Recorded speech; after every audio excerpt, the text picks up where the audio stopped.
నా పేరు Swathi. DG news కి స్వాగతం. ఈ రోజు కరీంనగర్ వార్తలు. ప్రజావాణిలో కలెక్టర్ కు ఫిర్యాదు చేసిన రేకుర్తి విద్యానగర్ ప్రజలు. అనంతరం మీడియాతో ఐక్యవేదిక కరీంనగర్ పాషం మోహన్ రెడ్డి మాట్లాడుతూ రేకుర్తి మరియు విద్యానగర్ కి చెందిన 19, 20, 21వ డివిజన్ ప్రజలమైన మేము మా యొక్క విన్నపం ఏమనగా రేకుర్తి విద్యానగర్ కు సంబంధించిన 3 డివిజన్లు పాత రేకుర్తి గ్రామానికి సంబంధించి 125 సర్వే నెంబర్లు 536 ఎకరాలు మరియు విద్యానగర్ సంబంధించి 16 సర్వే నెంబర్లు 115 ఎకరాలు మొత్తం దాదాపు 6,000 ఇళ్లు మరియు 10,000 ప్లాట్లు 30,000 జనాభా 17,000 ఓటర్లు ఉన్నటువంటి ప్రాంతంలో దాదాపుగా 12 నెలల నుండి రిజిస్ట్రేషన్ నిలిపివేసి నిషేధిత భూముల జాబితా 22/A సీలింగ్ యాక్ట్ కింద చేర్చడం జరిగింది. గత 40 సంవత్సరాలుగా ఇటు భూములలో దాదాపు 80% ఇళ్లు గ్రామ మరియు పురపాలక సంఘ అనుమతులతో నిర్మించుకుని అన్ని రకాల పన్నులు ప్రభుత్వానికి కడుతున్నాము. మరియు సిమెంట్ రోడ్లో మిషన్ భగీరథ పైప్ లైన్లో చాలా కాలనీలుగా ఏర్పాటై స్థిర నివాసం ఏర్పరచుకున్న మాకు అకస్మాత్తుగా రిజిస్ట్రేషన్ నిలిపివేయడం వల్ల చాలా ఇబ్బందులకు గురవుతున్నాము. ఈ పరిస్థితి ఇలాగే కొనసాగితే చాలా మంది ఆత్మహత్యలు చేసుకోవాల్సిన ప్రమాదం పొంచి ఉంది. కావున మీరు మాకు అండగా ఉండి మా సమస్య పరిష్కరిస్తారని రేకుర్తి విద్యానగర్ ప్రజలం మిమ్మల్ని వేడుకుంటున్నాము. రేకుర్తి మరియు విద్యానగర్ కు చెందిన 19, 20, 21వ డివిజన్ ప్రజలు. మేము రేకుర్తి విద్యానగర్ ప్రాంతాల నుంచి వచ్చాము. నా పేరు పాషం మోహన్ రెడ్డి. నేను ఈ యొక్క నిషేధిత చట్టం చేసినప్పటి నుంచి ఈ 10,000 కుటుంబాల తరఫున మేము ఒక ఐక్యవేదిక ఏర్పాటు చేసుకొని దానికి నేను కన్వీనర్గా ఉన్నాను. మేము గత 11 నెలలుగా చాలా రోజుల నుంచి ఉద్యమాలు చేస్తున్నాం. రాస్తారోకోలు తర్వాత కలెక్టరేట్ ముట్టడి కార్యక్రమాలు చేసి మేము కలెక్టర్ గారికి వినతి పత్రం ఇవ్వడం జరిగింది ఇంతకుముందు.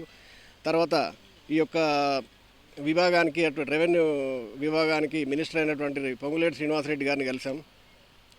మన జిల్లా మంత్రి అయినటువంటి పొన్నం ప్రభాకర్ గారి ద్వారా మంత్రి శ్రీధర్బాబు గారిని, రెవెన్యూ మంత్రి గారిని, తర్వాత రవాణా మంత్రి గారిని కలిసి మా యొక్క సమస్యను చాలా ఎఫెక్టివ్గా అంటే దాదాపుగా ఎన్ని కుటుంబాలు అంటే ఒక 10,000 ప్లాట్లు, ఒక 6,000 ఇండ్లు, దాదాపు ఒక 700 ఎకరాల భూమిని పూర్తిగా డెవలప్ చేసినటువంటి ప్లాటింగ్ అయ్యి లేఅవుట్ అనుమతులతో డెవలప్ చేసి కొనుక్కున్నటువంటి భూములు ప్రైవేట్ ల్యాండ్స్ పట్టా భూములు ఇలా నిషేధిత చట్టమైనటువంటి 22Aలో ఏకపక్షంగా పెట్టారు. ఎలాంటి నోటీసులు లేకుండా 90% ఇండ్లు కట్టుకొని ఉన్నారు. అక్కడ అన్నీ డెవలప్ అయినాయి, పార్కులు ఉన్నాయి.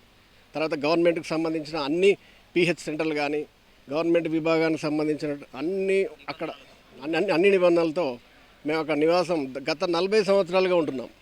అయితే ఇప్పుడు 97లో అప్పటి కలెక్టర్ పెట్టినటువంటి రిపోర్ట్ను ఆధారంగా చేసుకొని ఇలా 2025 జూలైలో ఏకపక్షంగా నిషేధ జాబితాలో చేర్చి మమ్మల్ని పూర్తిగా కంప్లీట్గా డిఫెన్స్లోకి నెట్టారు. అసలు ఏం జరుగుతుందో తెలియని పరిస్థితి. ఇప్పుడు అధికారుల దగ్గరికి వస్తే ఎవ్వరూ స్పందించరు. వినతి పత్రాలు తీసుకుంటారు, సంబంధిత సెక్షన్కి పంపిస్తారు, తర్వాత అది చెత్తబొట్టులోకి వెళ్ళిపోతుంది. మరి ఏంటిది పరిస్థితి? ఏం చేయాలనుకుంటున్నారో చెప్పరు, ఎందుకు పెట్టారో చెప్పరు, ముందు మరి మేమేం చేయాలో చెప్పరు. మేము ఇప్పుడు బ్యాంకులోకి వెళ్ళాలన్నా రాదు, ఇల్లు అమ్ముకుంటే అమ్మలేం, రిజిస్ట్రేషన్ చేయించుకోలేం. మరి ఎట్లా? ఈ 10,000 కుటుంబాల పరిస్థితి ఏంది? ఈ 10,000 కుటుంబాలు ఏదో దొంగతనం చేసో లేకపోతే గవర్నమెంట్ భూమిని ఆక్రమించో కట్టుకోలేదు. ఈ ఇల్లు బాజాప్తా పట్టా భూములు రైతుల దగ్గర కొనుగోలు చేసి పూర్తిగా ప్లాటింగ్ లేఅవుట్గా డెవలప్ చేసినటువంటి లేఅవుట్లకి వెళ్ళి మేము కొనుక్కున్నాం. మరి ఈ 97లో ఉన్నటువంటి అదేదో 97లో ఏదో రిపోర్ట్ అంటున్నారు. దాన్ని బట్టి ఇప్పుడు 2020 30 సంవత్సరాల తర్వాత 97కు పూర్వమైన 97 రిపోర్ట్ గురించి మాకు తెలియదు, ఎక్కడ షో చేయలేదు. ఇప్పుడు జనరల్గా ఒక సర్వే నెంబర్లో 10 ఎకరాలు ఉందనుకోండి. నా పేరు పాషం కృష్ణవేణి మోహన్ రెడ్డి. మేము ఇప్పుడు 22A గురించే సఫర్ అవుతున్నాం. నిషేధిత జాబితాలో పెట్టారు మా ప్లాట్లన్నీ. మేము కూడా చాలా కష్టపడి ప్లాట్ కొనుక్కొని 40 సంవత్సరాలుగా ఇల్లు కట్టుకొని ఉన్నాము. మరి అలాంటిది అప్పుడు గవర్నమెంట్ మేము తీసుకున్నప్పుడు ఎలాంటి అబ్జెక్షన్ లేకుండా రిజిస్ట్రేషన్ చేశారు, ట్యాక్స్లు వేశారు, రోడ్లు వేశారు, ఇప్పుడు మున్సిపల్ ట్యాప్ అవన్నీ వేశారు, భగీరథ పైపులు ఇవన్నీ వచ్చినాయి. అవన్నీ ఎట్లా వస్తాయి? మంచి ల్యాండ్ అయితేనే వస్తాయి కదా, అసలు నిషేధిత జాబితా అయితే రానే రావు. అలాంటిది మరి ఇప్పుడు ఎందుకు మాకు అవసరం ఉండే మా పిల్లల స్టడీ కోసమని మేము ప్లాట్ అమ్మి చేయాలనుకుంటే, పెళ్ళిళ్ళు చేయాలనుకున్నా కానీ ఇప్పుడు రిజిస్ట్రేషన్ కావట్లేదు. మరి ఎందుకు? దాన్ని మేము ఎట్లా సాల్వ్ చేస్తారు గవర్నమెంట్కి? ఇప్పటికీ మేము అందరి మంత్రులను కలిసాము, పొన్నం ప్రభాకర్ సార్ కలిసాము, పొంగులేటి శ్రీనివాస్ రెడ్డిని కలిసాము, బండి సంజయ్ సార్ని కలిసాము, గంగుల కమలాకర్ సార్ని కలిసాము. అందరినీ కలిసాము. కలెక్టర్కి కూడా ఒక 10 సార్లు వచ్చి మేము అన్ని వినతి పత్రాలు ఇస్తూనే ఉన్నాం. మరి ఈ సమస్య గురించి గవర్నమెంట్కి తెలియదా, లేదు తెలిసి కూడా మరి చర్య తీసుకోవట్లేదా? మరి ఆపినప్పుడు దాని గురించి వాళ్ళు సర్వే చేయాలి కదా, అక్కడికి వచ్చి ఫీల్డ్ మీదకి వచ్చి ఎక్కడ ఏముంది, ఇది నిషేధిత జాబితా ఉందా, కరెక్ట్ లేదా, మరి వీళ్ళంతా ఎందుకు అంటున్నారని గవర్నమెంట్ చూడాలి కదా. మరి ప్రజాపాలన అని మాటలలో చెప్పడం కాదు కదా, ప్రజలను ఉద్ధరించాలి కదా. ప్రజలకు సమస్య వచ్చినప్పుడు పట్టించుకొని ఏ గవర్నమెంట్ అయినా వేస్ట్ కదా. మరి అట్లాంటప్పుడు ఇప్పుడు నాకే కాదండి, ఇప్పుడు తను ఉన్నాడు, వాళ్ళ కూతురికి మ్యారేజ్ పెట్టుకున్నారు. మ్యారేజ్ ఇప్పుడు పెట్టుకొని 60 లక్షలు అప్పు తెచ్చి 30 లక్షలు వాటికి ఇంట్రెస్ట్ కట్టాలంటే ఎంత అవుతుంది? వాళ్ళు కట్టలేకపోతే వాళ్ళు ల్యాండ్స్ అమ్మి కడదామని తను అనుకున్నాడు. ఇప్పుడు ల్యాండ్స్ రిజిస్ట్రేషన్ కావట్లేదు. మరి తను ఏం చేసుకోవాలి? ఆత్మహత్య చేసుకోవాలి, లేకపోతే పెళ్ళిళ్ళు ఆగిపోయి అమ్మాయిని ఇంటికి పంపిస్తారు. మరి ఇలాంటి తను ఒక్కడే కాదు, చాలామంది పెళ్ళిళ్ళు ఆగిపోయి బాధపడుతున్న వాళ్ళు ఉన్నారు, పిల్లల స్టడీ ఆపిన వాళ్ళు ఉన్నారు. అసలే మార్కెట్ లేదు సార్. అందరు చాలామంది ఏదో కష్టపడి కొనుక్కునే ప్లాట్లు, వాళ్ళందరికీ జాబులు, ఉపాధి మీలా గవర్నమెంట్లో వచ్చే ఫండ్స్ లాగా ఉండవు కదా. మాకు ఏదో కాయ కష్టం చేసుకొని సంపాదించుకొని కొనుక్కుంటాం ఆ చిన్న చిన్న ప్లాట్లు. వాటిని అమ్ముకొని మేము ఏదో పిల్లల స్టడీ చేద్దామని మేము అనుకుంటే ఇవి కావట్లేదు. మరి ఏం చేస్తాడు గవర్నమెంట్?